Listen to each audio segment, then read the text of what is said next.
नमस्कार दोस्तों। मैं अभिनव श्रीवास्तव आप सबका एक बार फिर हार्दिक स्वागत करता हूं डीपी एजुकेयर के इस ऑनलाइन प्लेटफॉर्म पर।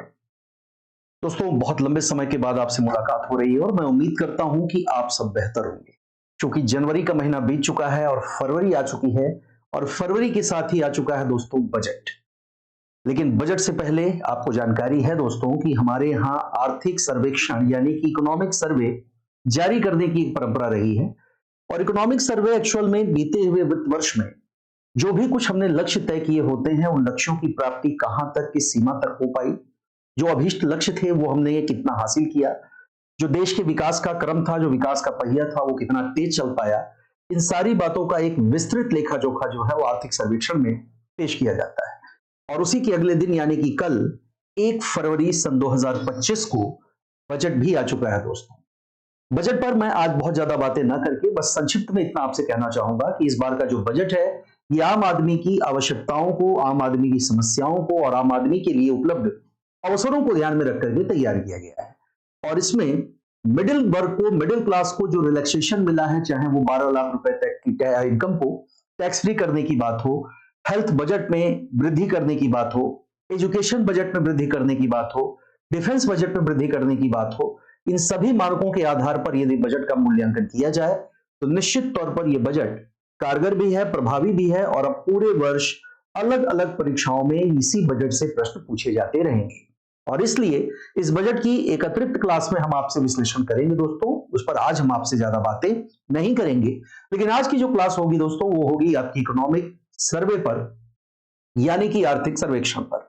और आर्थिक सर्वेक्षण जैसा कि मैंने बताया इनमें किन विशेषताओं का, किन खासियतों का समावेशन होता है ये आप अच्छी तरह से समझ गए होंगे। तो चलिए आज शुरू करते हैं। आज इस वर्ष में यानी कि 2024-25 की इकोनॉमिक सर्वे रिपोर्ट का एक संक्षिप्त विश्लेषण करते हैं और समझने की कोशिश करते हैं कि आने वाले भविष्य में जो उम्मीदें हैं, आम आदमी की जो अपेक्षाएं हैं, देश के विकास को लेकर के जो हम लोग अनुमान लगा रहे हैं वो अनुमान किस हद तक सफल होंगे ये आज के सर्वेक्षण में हम लोग देखेंगे। तो जानने के लिए बने रहिए हमारे साथ वीडियो के अंत तक। दोस्तों, इकोनॉमिक सर्वे जैसा कि आप सब देख भी रहे हैं, इस इकोनॉमिक सर्वे को पेश किया गया है हमारे वित्त मंत्री निर्मला सीतारमण के द्वारा।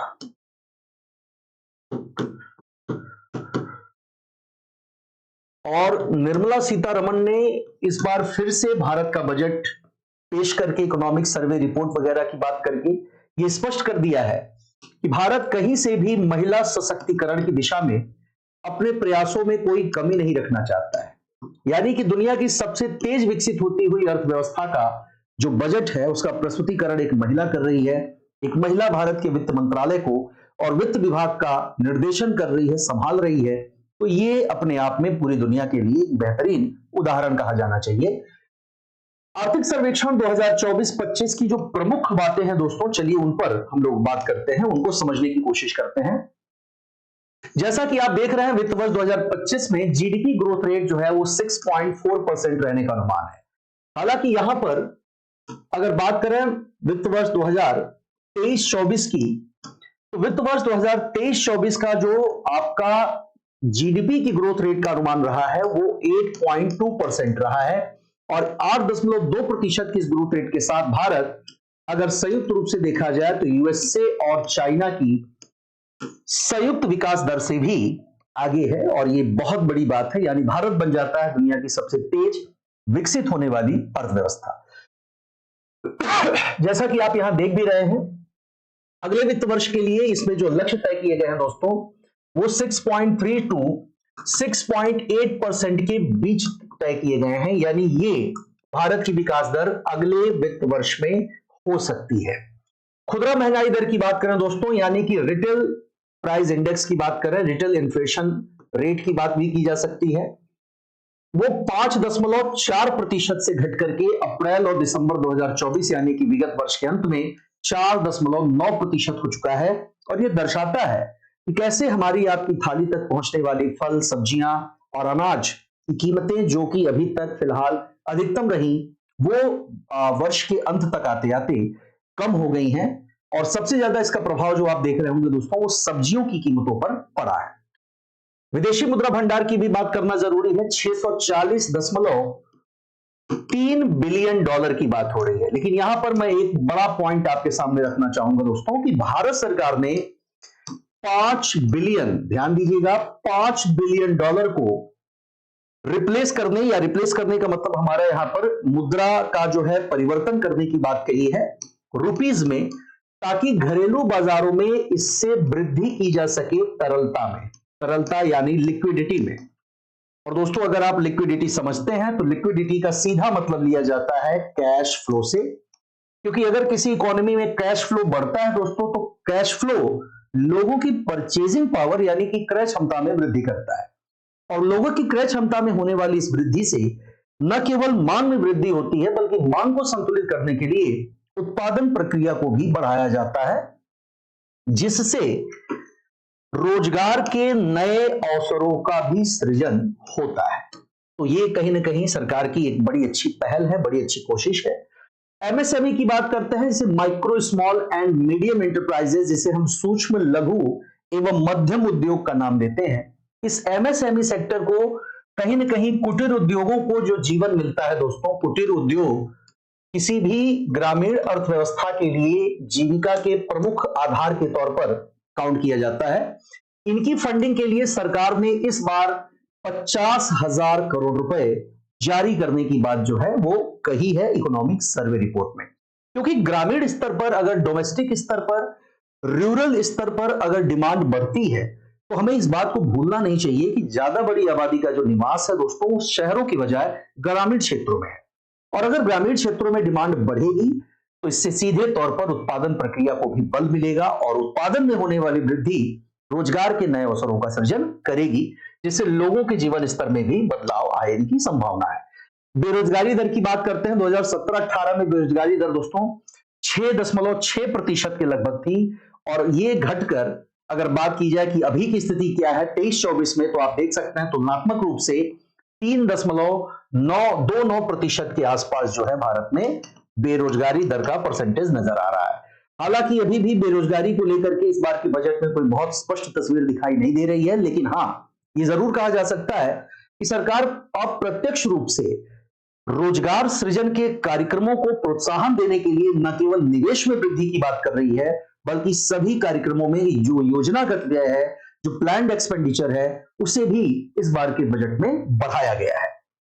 सरकारी स्वास्थ्य खर्च की बात करना इंपॉर्टेंट हो जाता है दोस्तों। सबसे बड़ा जो बदलाव यहां पर नजर आ रहा है वो 29% से बढ़कर 48% हो चुका है, यानी कि 29% जो पहले हमारा स्वास्थ्य बजट हुआ करता था, वो आपका 48% तक बढ़ाया जा चुका है। और ये आयुष्मान भारत की बात कर सकते हैं हम लोग, प्रधानमंत्री जन आरोग्य योजना की बात कर सकते हैं हम लोग, आयुष भारत मिशन की बात कर सकते हैं, बहुत सारी जेनरिक दवाओं की बात की जा सकती है। इन सब के माध्यम से न केवल लोगों के स्वास्थ्य की सुरक्षा करने की दिशा में सरकार ज्यादा प्रतिबद्धता जाहिर कर रही है, बल्कि आने वाला समय एक स्वस्थ भारत की नींव रखने में भी मदद करेगा। उसके अलावा दूरसंचार, कंप्यूटर और सूचना तथा सेवा क्षेत्र में भी भारत दुनिया में दूसरा सबसे बड़ा निर्यातक बना हुआ है। हालांकि आजकल की परिस्थितियां अगर देखा जाए, जो जियो पॉलिटिकल अनस्टेबिलिटी नजर आ रही है, जो जियो पॉलिटिकल अनसर्टिनिटी नजर आ रही है हमें पूरी दुनिया में, ऐसे में भारत के पास एक बहुत अच्छा मौका है कि भारत खुद को चीन के उत्पादन क्षमता का एक बेहतरीन और विश्वसनीय विकल्प बनाकर दुनिया के सामने पेश कर सकता है। ठीक है, अगली चीज पर आते हैं दोस्तों। अगली चीज देखते हैं हम लोग। अगला पॉइंट यहां पर आप देखिए, भारतीय अर्थव्यवस्था पर भी एक नजर डाल लेते हैं। ये आर्थिक सर्वेक्षण रिपोर्ट की बात तो यहां पर हो रही है दोस्तों। सबसे पहले जीडीपी वृद्धि दर की हम बात करेंगे, यानी कि हमारी जो जीडीपी है उसके ग्रोथ रेट की बात हो रही है। हालांकि 2020-21 के दौर में नकारात्मक 5.8% का ये दौर था, और ये वो समय है जब दुनिया कोरोना जैसी महामारी से परेशान थी। हालांकि 2021-22 में बड़े स्तर पर मांग में वृद्धि होने के कारण 9.7% तक की ग्रोथ रेट हम लोगों ने हासिल की थी, और 2023-24 के लिए 8.2%, जैसा कि मैंने पीछे बताया, और 2024-25 में 6.5 से 7% के बीच रहने की जो है उम्मीद अर्थव्यवस्था विशेषज्ञों में देखी जा सकती है। राजकोषीय घाटा की भी बात करते हैं, फिस्कल डेफिसिट की बात करते हैं, जीडीपी परसेंटेज के फॉर्म में अगर देखा जाए तो 2020-21 में 9.2% का राजकोषीय घाटा था और 23-24 में यही घाटा कम होकर 5.6% का हो गया, जो एक सकारात्मक संकेत है।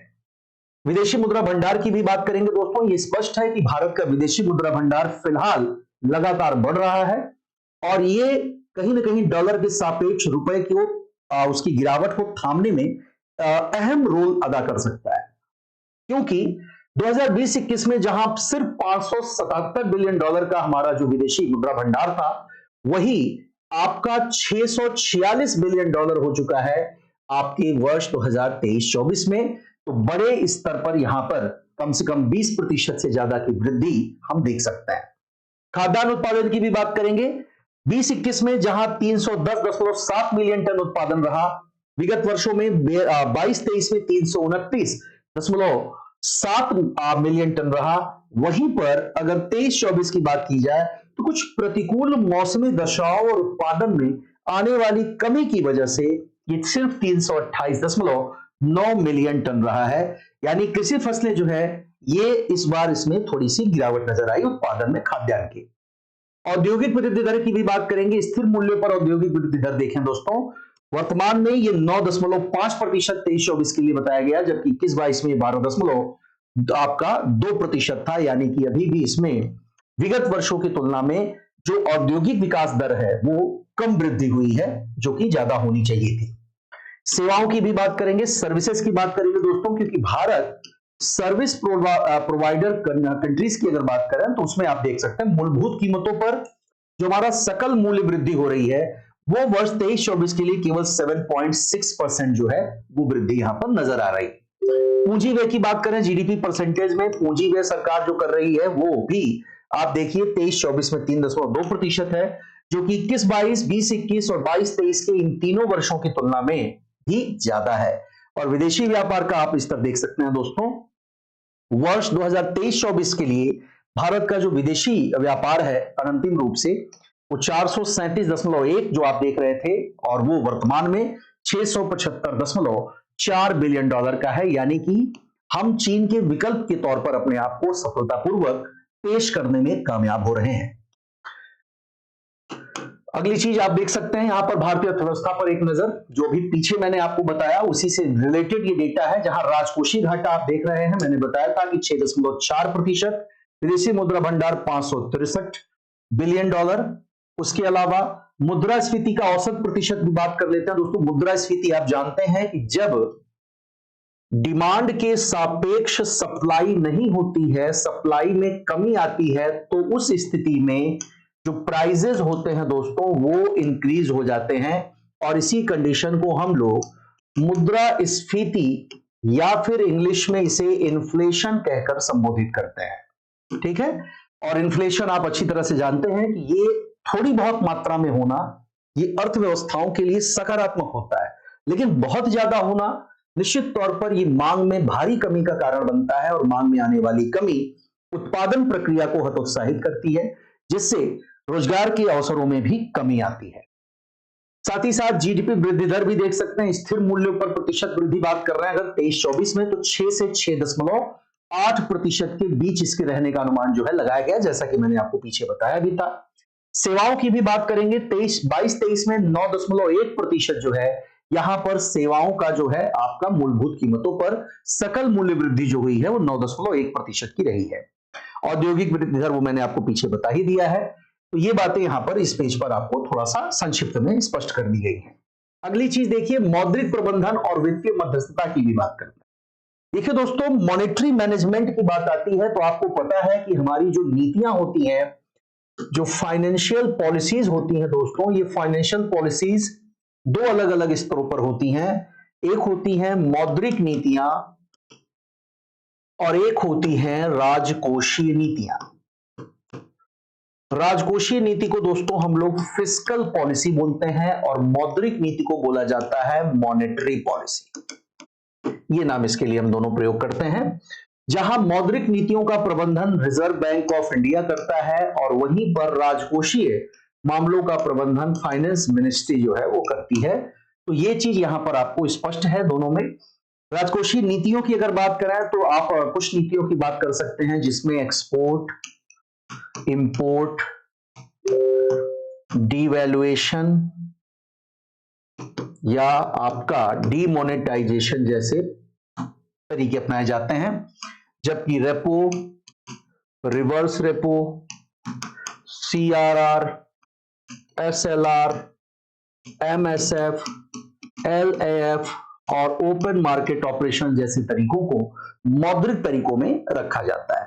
जैसा इसमें बताया गया कि 22 में 10 वर्षीय सरकारी बॉन्ड पर स्थिर यील्ड हमें नजर आ रही है दोस्तों, यानी कि 2022 में यह स्थिति थी। घरेलू संस्थागत निवेशकों का विदेशी पोर्टफोलियो निवेश बहिर्प्रवाह के लिए एक प्रतिकारी बल के रूप में कार्य कर रहा है, यानी कि भारत में न केवल सरकार इस माध्यम से निवेश को बढ़ावा देने की कोशिश कर रही है, जहां पर दोनों तरीके अपनाए जा रहे हैं, जिसे हम फॉरेन डायरेक्ट इन्वेस्टमेंट भी कहते हैं, और दूसरा फॉरेन इंस्टीट्यूशनल इन्वेस्टमेंट यानी कि विदेशी संस्थागत निवेश बोला जाता है। और सबसे बड़ी बात कि इसके लिए दोस्तों सरकार ने निवेश को प्रोत्साहन देने के लिए हमारे यहां सिंगल विंडो क्लियरेंस सिस्टम का भी शुभारंभ कर दिया है, तो ये भी निवेश को प्रोत्साहन देने में कारगर रहेगा। जैसा कि आप इस वर्ष के बजट में देख सकते हैं कि खासकर अगर इंश्योरेंस सेक्टर की बात की जाए, बीमा सेक्टर की बात की जाए, तो सरकार ने बीमा सेक्टर को 100% विदेशी निवेश के लिए खोल दिया है। ये इस बार के बजट में स्पष्ट है। भारत ने वित्त वर्ष 23 अप्रैल दिसंबर में घरेलू शेयर बाजार प्रदर्शन में अपने समकक्षों को पीछे छोड़ा। जैसा कि आपको पता है कि इस बार सेंसेक्स और निफ्टी ये दोनों ही रिकॉर्ड ऊंचाई पर पहुंचे हैं विगत कुछ महीनों में या कुछ दिनों में, और ये भारतीय शेयर बाजार के लिए कहीं से भी देखा जाए तो राहत की खबर है, और इससे अर्थव्यवस्था को निश्चित तौर पर नई ऊर्जा मिलेगी। अगली चीज इकोनॉमिक सर्वे में सेवाओं की भी बात करते हैं, तो वित्त वर्ष 2024 में अर्थव्यवस्था के कुल आकार का लगभग 55%, ध्यान दीजिएगा दोस्तों, हमारी जीडीपी के कुल आकार का 55% जो है वो हमने सर्विसेज एक्सपोर्ट किए हैं, यानी सेवाओं का निर्यात जो है भारत ने किया है, जिसमें पीएमआई मार्च अगर 2024 में देखा जाए तो ये नई ऊंचाइयों को छूते हुए 61.2% तक पहुंच गया, जो कि 55% था पिछले वर्ष में। और 24 में भारत का कुल निर्यात का जो है अगर बात करें तो 44% जो निर्यात रहा वो सर्विस सेक्टर का रहा है, जैसा मैंने ऊपर आपको बताया।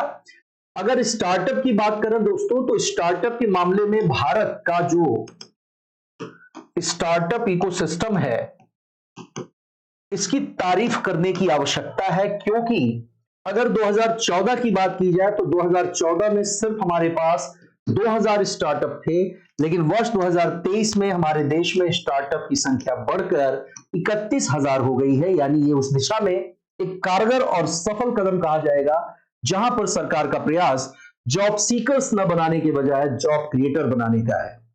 दूसरी चीज वाणिज्य और उद्योग की बात की जाए तो 2030 तक 350 अरब अमेरिकी डॉलर को हमारा व्यापार पार कर जाएगा, जो कि अपने आप में एक रिकॉर्ड उपलब्धि भी कही जाएगी। उसके आगे लास्ट में अंतिम पेजेस की तरफ चलेंगे हम लोग। जलवायु परिवर्तन और ऊर्जा क्षेत्र में बदलाव की बात करें दोस्तों, हाल ही में पहले भी हम लोग कई बार इस पर डिस्कस कर चुके हैं कि इसमें पर्यावरण संरक्षण की दिशा तो प्रयास किए गए, फिलहाल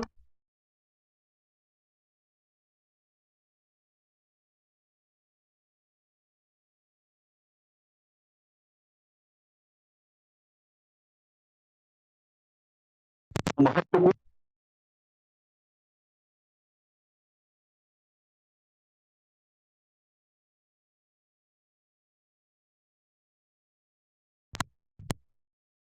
सब लोग जानते हैं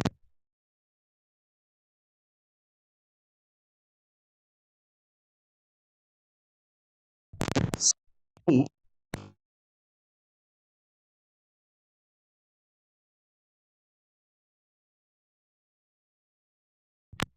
कार्यवाहियों में भारत की वर्तमान स्थिति की बात की जाए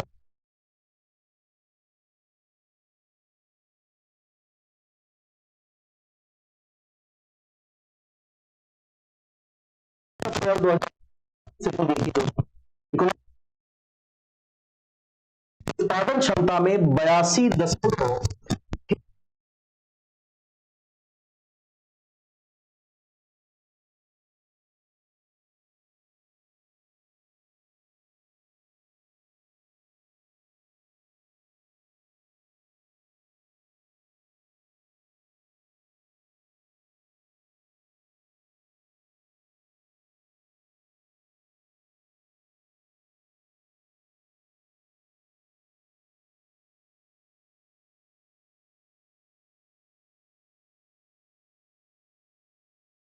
किया जा चुका है।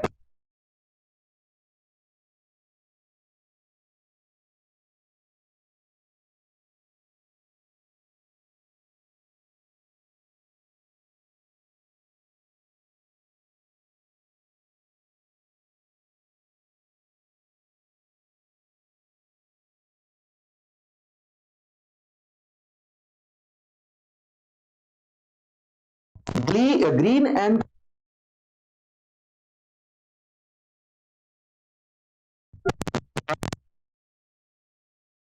भारत के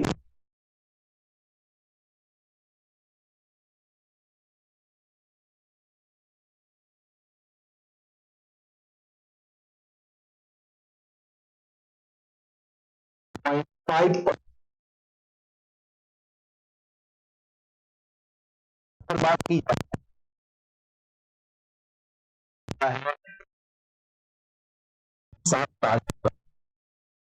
हाल ही में प्रधानमंत्री की बात कर रहे हैं